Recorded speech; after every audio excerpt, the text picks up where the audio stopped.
all of you. This is Arvind, Assistant Professor, Department of EEE, DBSIT, Kavali.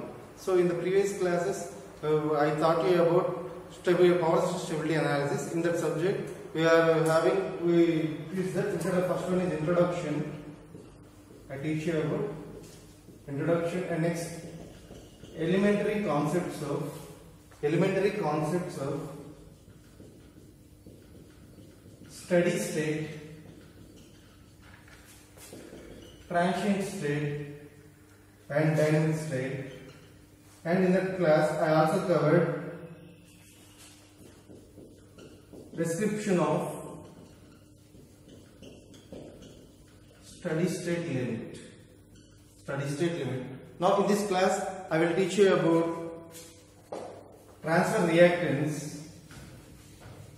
So transfer reactance, so it is indicated with X, and power angle curve, at the same time synchronizing power coefficient and condition for maximum power transfer. So here in this class I will cover these four topics. So first we will look into transfer reactance.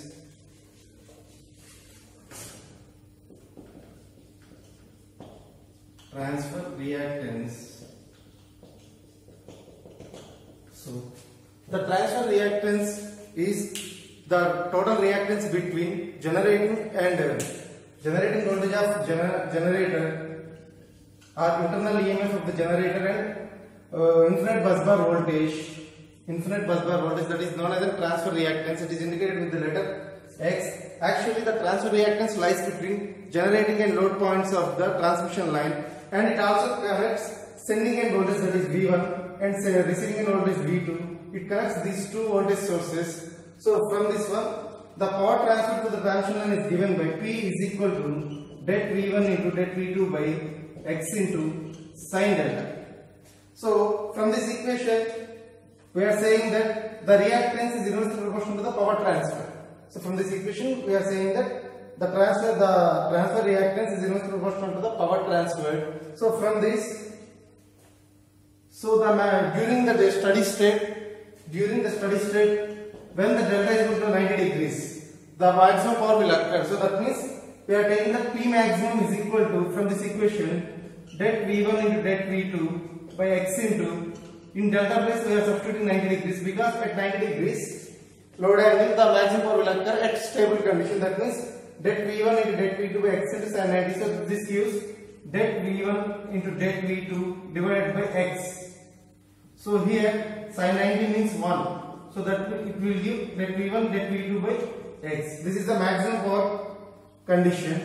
So after that, the stability can be improved by decreasing the transfer reactance.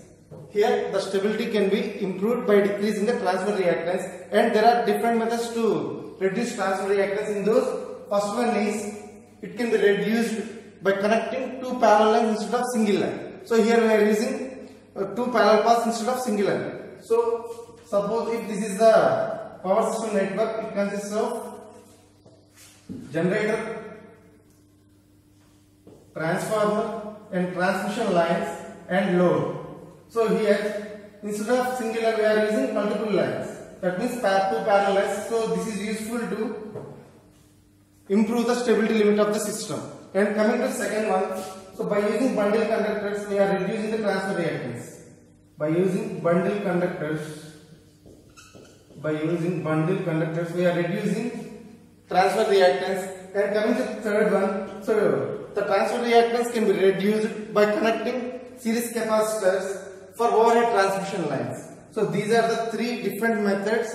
By using these three methods, we are reducing the transfer reactance, and at the same time we are increasing the stability limit of the system.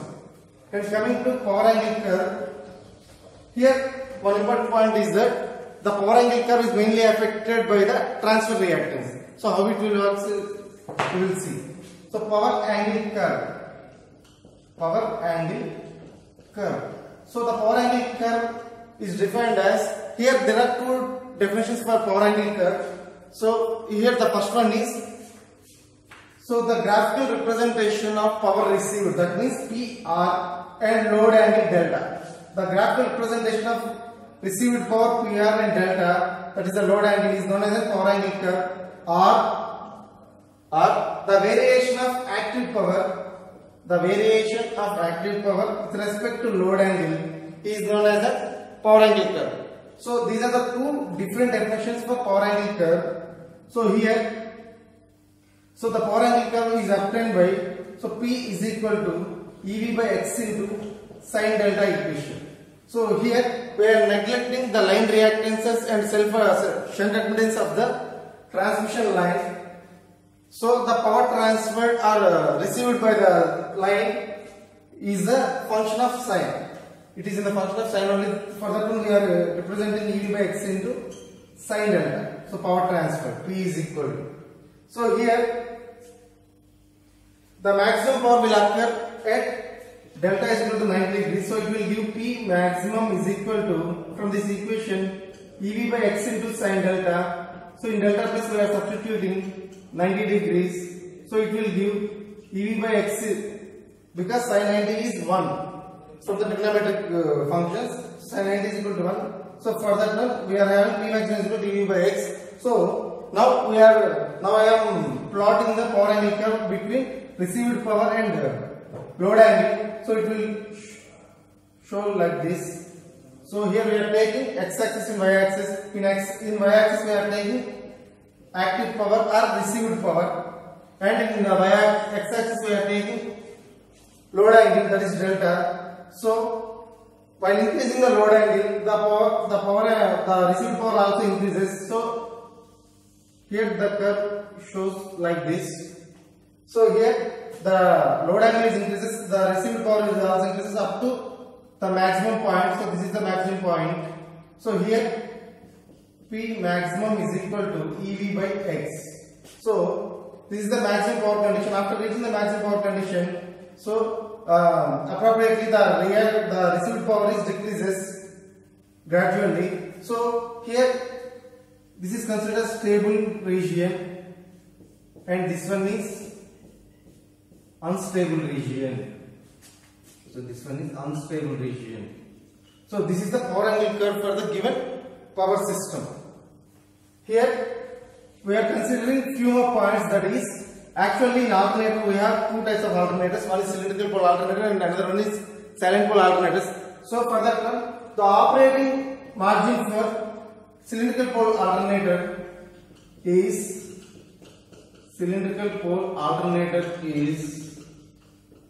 delta is equal to 30 degrees to 45 degrees. So here the operating margin for cylindrical pole alternator is delta is equal to 30 degrees to 45 degrees, and for the operating margin for salient pole alternator is delta is equal to 60 degrees to 70 degrees. So depending upon these 2 points, the salient pole alternator is more stable than the cylindrical pole alternator, because of it, the salient pole alternator consists of more reluctance power compared to the cylindrical pole alternator. So this is for power angle curve. And coming to next topic, that is synchronizing power coefficient. Synchronizing power coefficient, and this is simply represented as P suffix sy. So synchronizing power coefficient, this is simply represented as P suffix sy. So here the synchronizing coefficient is defined as it is the derivative of active power with respect to load angle.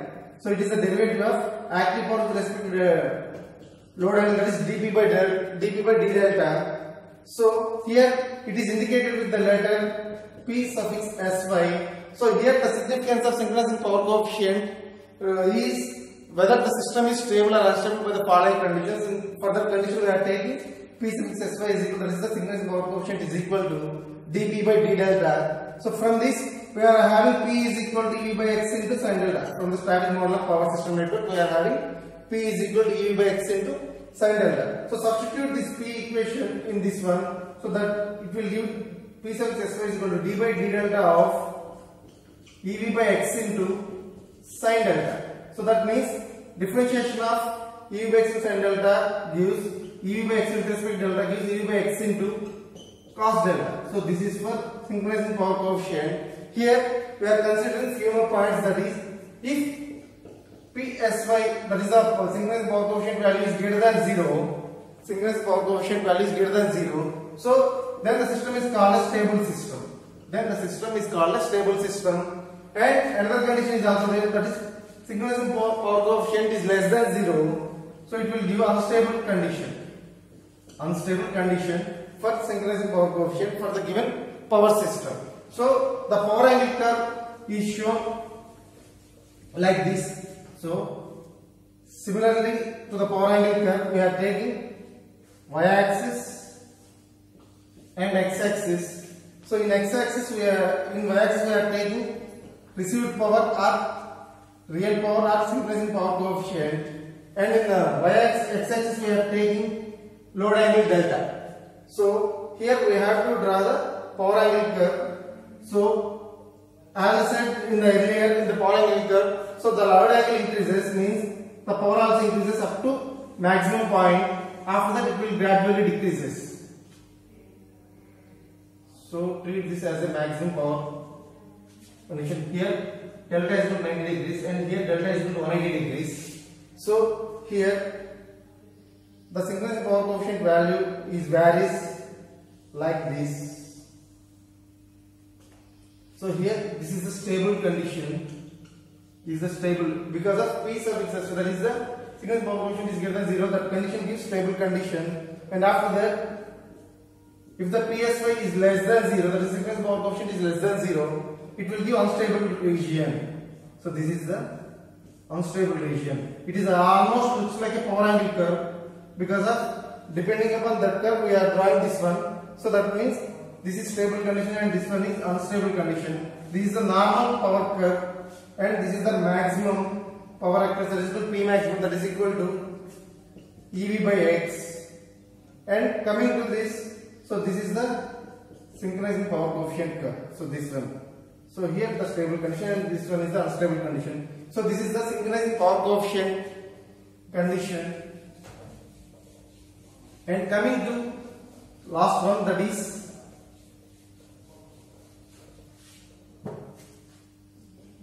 condition for maximum power transfer. Condition for maximum power transfer are prove that x is equal to root 3 into r, or prove that impedance angle, that is theta is equal to 60 degrees while delivering maximum power. So this is the topic. So here we are having few more names for this one. So that is first one is condition for maximum power transfer, or prove that x is equal to root 3r, or prove that impedance angle theta is equal to 60 degrees while delivering maximum power. So to prove this one, we are taking one static load system, that is static model of the power system. So it consists of generator,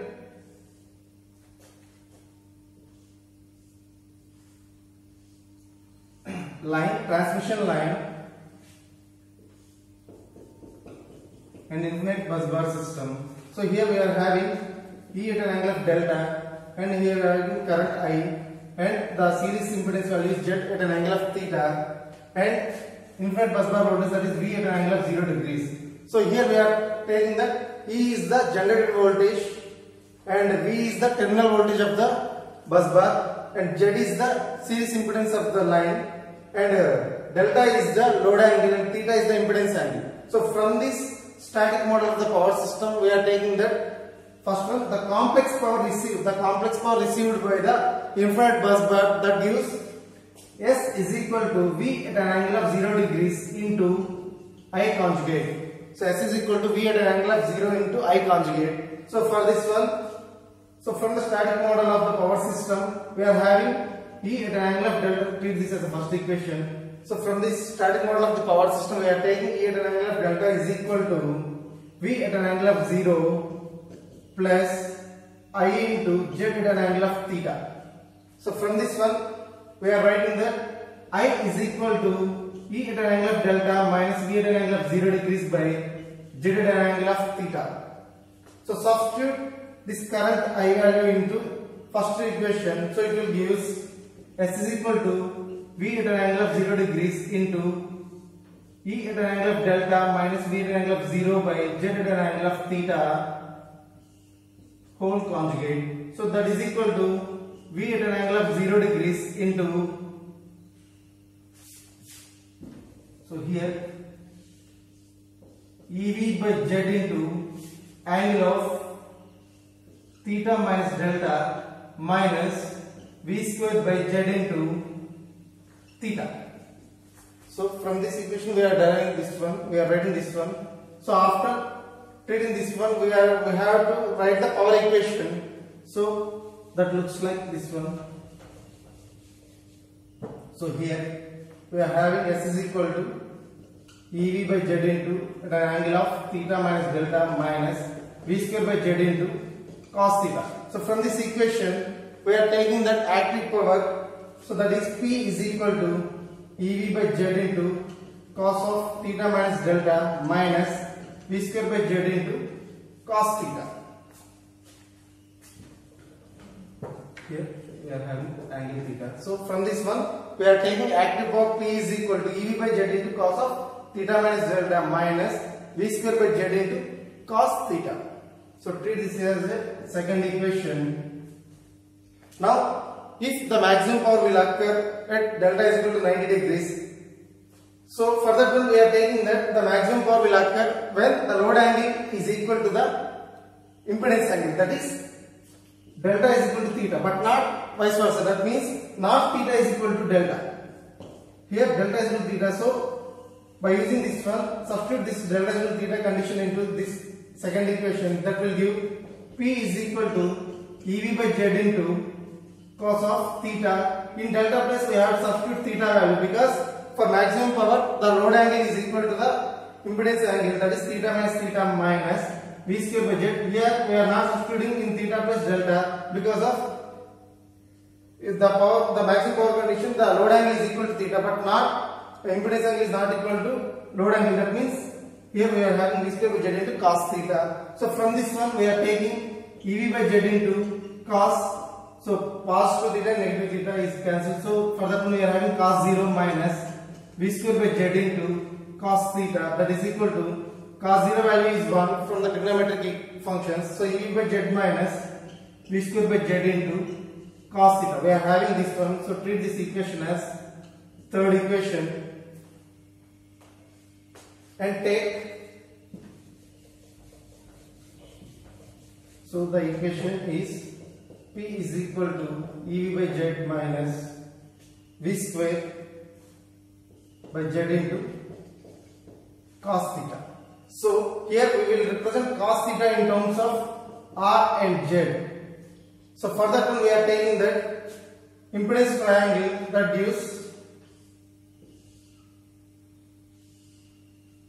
so here angle theta, and here we are taking reactance, impedance and resistance. So from this impedance triangle we are taking that cos theta is equal to R by Z. Cos theta is equal to R by Z. Treat this equation as fourth equation. Substitute this cos theta value in this equation. It will give P is equal to EV by Z minus V square by Z into R by Z. So after that, so here in Z place we are substituting Z is equal to root of R square plus X square. So substituting that one, we will have EV by root of R square plus X square minus V square by root of R square plus X square into R by root of R square plus X square. So from this one, we will rewrite as EV by root of R square plus X square minus V square R by, so here root of R square plus X square and root of R square plus X square we will write as a R square plus X square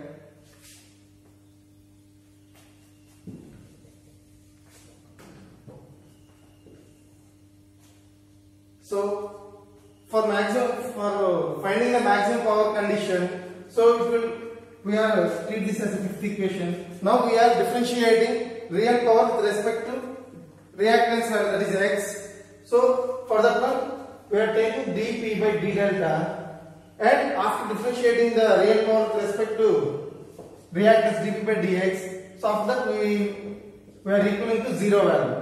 So for that one, so d by dx, I substitute this power value, that is EV by root of r square plus x square minus v square r by r square plus x square, and the condition is equal to 0.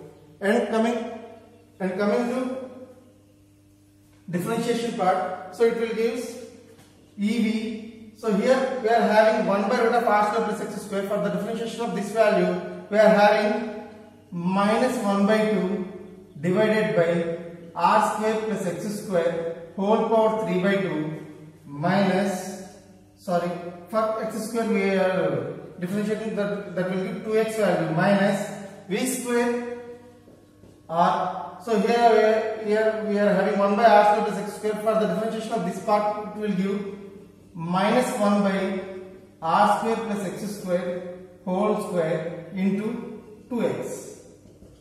So this part will give. Next one. So after solve this equation, we are having minus EVx by r square plus x square whole power 3 by 2 plus, so here minus and here minus, so plus v square r into 2x by r square plus x square whole square, that is equal to 0. So from this one we are writing minus EVx by r square plus x square whole power 3 by 2 is equal to minus v square r into 2x by r square plus x square whole square. So from this one, minus minus cancel, and last we are having EVx by r square plus x square whole power 3 by 2, that is equal to v square r into 2x by r square plus x square whole square. So here x term cancel. So from this one we are having, we are writing as dp by dx is equal to EVx by r square plus x square whole power 3 by 2 is equal to v square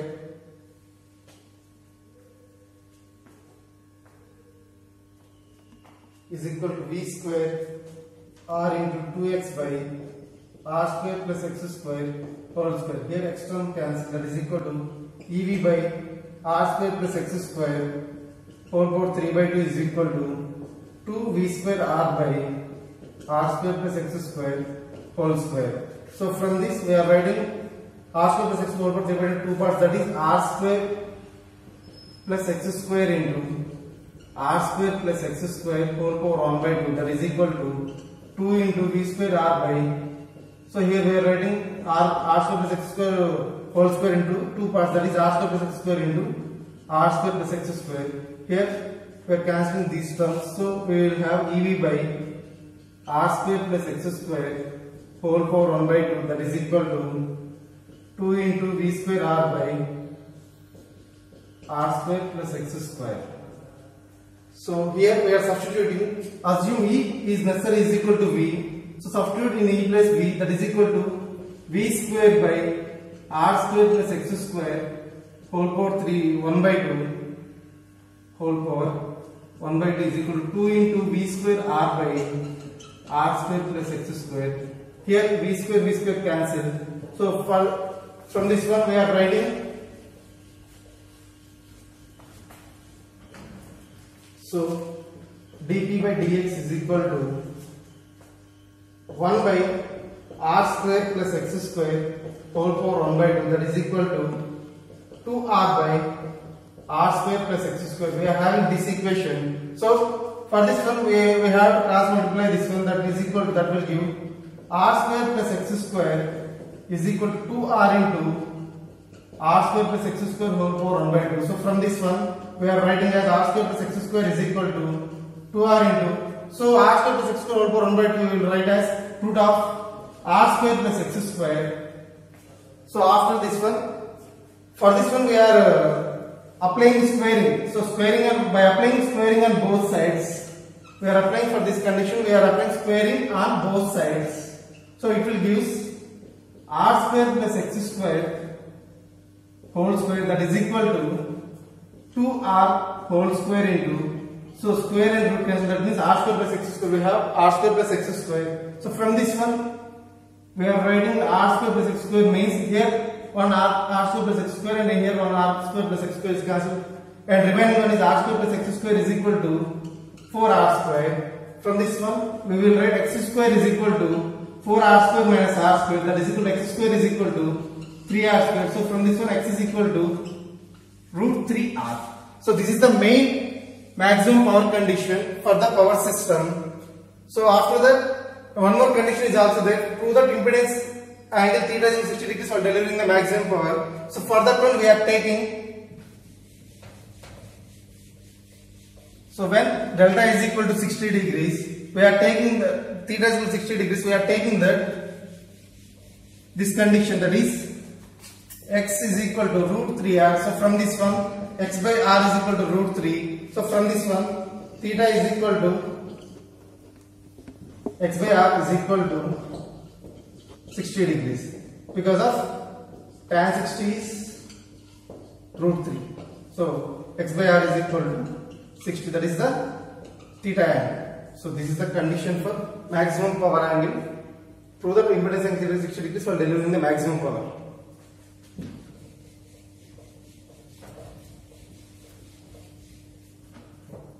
Thank you.